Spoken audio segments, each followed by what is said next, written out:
অনির্বাণ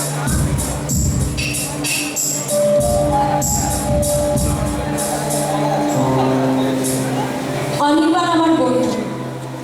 অনির্বাণের সাথে যখন আমার দ্বিতীয়বার দেখা হয়েছিল তখন সময়টা বড় অদ্ভুত ছিল।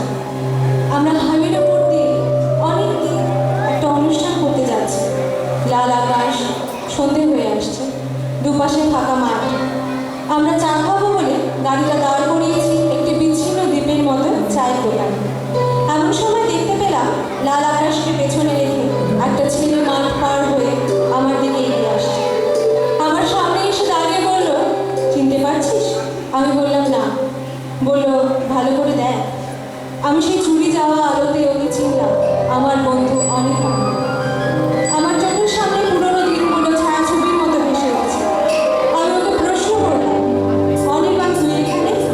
ও বলল, তাই তো কথা ছিল বন্ধু, আমাদের তো এখানেই থাকার কথা ছিল। আমার পায়ের নিচ থেকে মাটি সরে যাচ্ছে। আমি খুব বোকার মতো ওকে প্রশ্ন করলাম, অনির্বাণ কী করছিস এখন? ও বলল, যা কথা ছিল বন্ধু, মানুষের মাঝখানেই আছে। আমি আর দাঁড়িয়ে থাকতে পারছি না, একটা অপরাধ বোধ আমাকে গ্রাস করছে। ও বলল, তোর দেরি হয়ে যাচ্ছে। আমি গাড়িতে গিয়ে বসলাম। ও জানলার কাছে এসে বলল, এখন তো তোর নাম হয়ে গেছে, তুই তো বিখ্যাত হয়ে গেছিস, শুকিয়ে আছিস কি বল?